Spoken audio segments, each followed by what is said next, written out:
بسم اللہ الرحمن الرحیم۔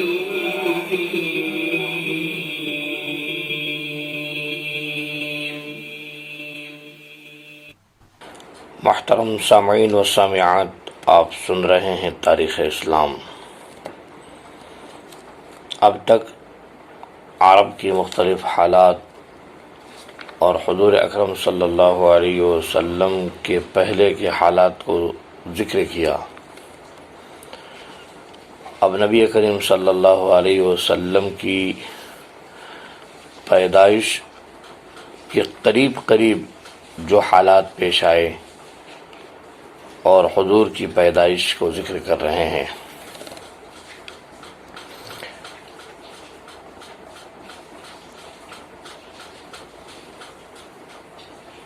آفتاب کے طلوع ہونے سے تھوڑی دیر پہلے صبح کی ہلکی روشنی افق مشرق سے نمودار ہونی شروع ہو جاتی ہے۔ تمام دنیا پر شب دیجور کی سیاہی اور جہالت و کفر کی تاریکی چھائی ہوئی تھی۔ اس عالمگیر گمراہی کی شب تاریک کے ختم ہونے کا وقت آیا تو طلوع آفتاب کی خبر دینے کے لیے اول سپید سحر نمودار ہوا۔ ملک عرب میں جو مرکز تاریکی بنا ہوا تھا اور جس کے ریگستانوں میں شرک و عیسیہ کی آندیاں چل رہی تھی، خود بخود ایسے نشانات ظاہر ہونے لگے جن سے ثابت ہوتا تھا کہ اس ملک میں آفتاب رسالت طلوع ہونے اور ہدایت کا چشمہ پھونٹنے والا ہے۔ اقوام عرب ہزارہ سال سے ذلت و مسکنت اور جہالت و گمراہی کی زندگی بسر کر رہی تھی، لیکن بعثت نبوی نہیں بلکہ پیدائش نبوی صلی اللہ علیہ وسلم کے وقت سے قبائل عرب میں شریفانہ جذبات اور برے کاموں میں نفرت پیدا ہونے لگی تھی۔ ورقہ بن نوفل بن اسد بن عبد العزى، عثمان بن الحویرث بن اسد و زید بن عمرو بن نفیل، حضرت عمر بن خطاب رضی اللہ تعالیٰ عنہ کے چچا، عبید اللہ بن جحش وغیرہ کئی اشخاص ایک جگہ جمع ہوئے اور اپنے عقائد و اعمال پر غور و فکر کرنے لگے۔ بالآخر سب نے متفقہ طور سے پتھروں اور بتوں کی پرستش سے بیزاری ظاہر کی اور مختلف مقامات کی طرف دین ابراہیم کی جستجو اور طلب میں نکل کھڑے ہوئے۔ ورقہ بن نوفل میں دین مسیحی اختیار کر لیا اور بڑی محنت و توجہ سے تورات و انجیل وغیرہ اہل کتاب کی کتابیں پڑھی۔ عبید اللہ بن جحش اپنے خیال پر قائم یعنی دین حنیف کی جستجو میں مصروف رہا، یہاں تک کہ اسلام کا ظہور ہوا اور اس نے اسلام قبول کیا۔ حبش کی طرف ہجرت کی، وہاں جا کر نصرانیت کی طرف مائل ہوا۔ عثمان بن حویرث قصر روم کے پاس جا کر نصرانی ہو گیا۔ زید بن عمرہ نے نہ تو یہود و نصارہ کا مذہب اختیار کیا نہ بت پرستی، خون اور مردہ جانوروں کو اپنے اوپر حرام کیا، قطع رحم اور خون ریزی سے پرہیز کیا۔ جب کوئی شخص ان سے دریافت کرتا تو کہتے کہ میں رب ابراہیم کی پرستش کرتا ہوں، بتوں کی برائیاں بیان کرتے اور اپنی قوم کو نصیحت و ملامت کرتے۔ اکثر ان کی زبان پر یہ لفظ جاری ہوتے، اللہم لو انی اعلم ای الوجوہ احب الیک لعبدتک ولیکن لا اعلم، یعنی اے اللہ اگر میں اس بات کو جان لیتا کہ کس طرح تیری عبادت کی جائے تو میں ضرور تیری عبادت کرتا اور تیری رضامندی حاصل کرتا، لیکن میں تو تیری رضا کی راہوں سے ناواقف ہوں، یہ کہتے اور سجدے میں چلے جاتے۔ کاہنوں اور نجومیوں نے بھی یہ کہنا شروع کیا کہ ملک عرب میں ایک عظیم الشان نبی پیدا ہونے والا ہے اور بہت جلد اس کی حکومت ظاہر ہوا چاہتی ہے۔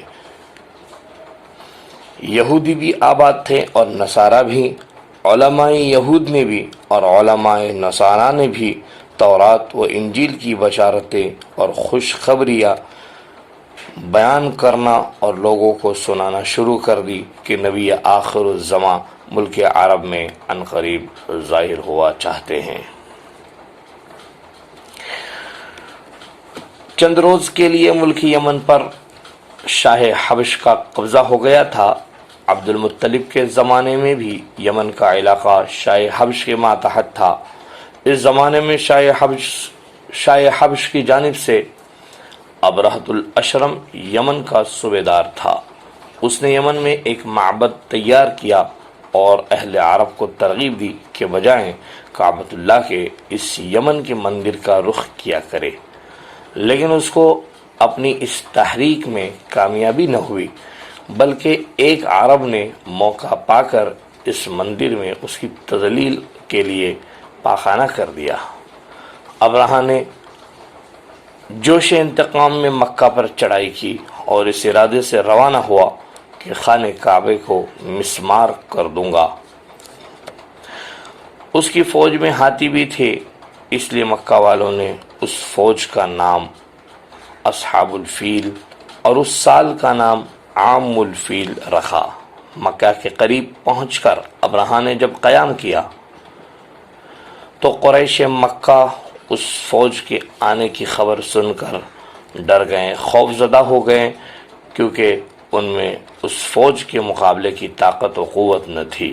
سب نے مل کر سردار قریش یعنی عبد المطلب سے درخواست کی کہ آپ ابرہہ کے پاس جائیں اور کوئی بہتر صورت نکالے۔ چنانچہ عبد المطلب ابرہہ کے پاس پہنچے۔ اس نے جب ان کی شریف و وجیح صورت دیکھی اور ان کی نجابت و سرداری کا حال سنا تو بہت متاثر ہوا اور عزت کے مقام پر بٹھایا اور آنے کا مقصد دریافت کیا۔ عبد المطلب نے کہا کہ آپ کے لشکر نے میرے 40 یا 200 اونٹ پکڑ لیے ہیں، وہ مجھے دلوائے جائیں۔ ابرہہ نے کہا کہ تم تو بہت عقل مند اور ذی ہوش شخص نظر آتے ہو، میں تم کو بڑا دانشور سمجھتا تھا، لیکن میرا خیال غلط نکلا۔ تم کو معلوم ہے کہ میں خانہ کعبہ کو مسمار کرنے آیا ہوں۔ تم نے اپنے اونٹ لینے کی کوشش کی اور اس کی مانگ کی، لیکن خانہ کعبہ کے بچانے کی کوئی تدبیر نہ کی۔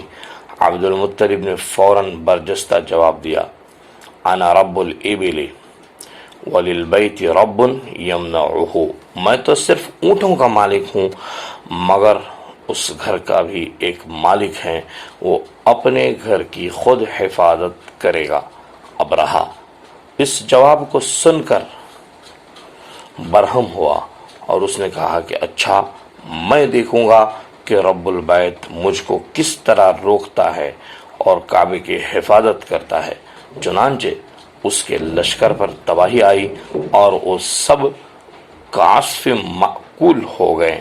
ابرہہ اور اس کے لشکر کا عبد المطلب کے اس جواب کے بعد اس طرح تباہ و برباد ہونا ملک عرب کے لیے ایک نہایت عظیم الشان واقعہ تھا، جس نے سب کے دلوں میں ہیبت الہی قائم کر دی تھی اور اکثر لوگوں کو ظلم و ستم اور قتل و غارت گیری میں تعامل ہونے لگا۔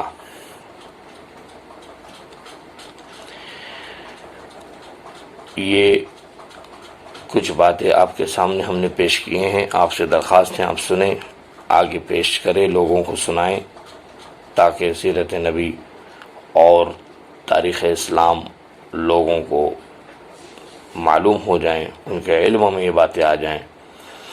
اس کے بعد پھر اصحاب فیل کے واقعے کے پیش آنے کے بعد ملک یمن کی حکومت کس کے قبضے میں گئی وغیرہ، وہ انشاءاللہ آئندہ کل ذکر کریں گے۔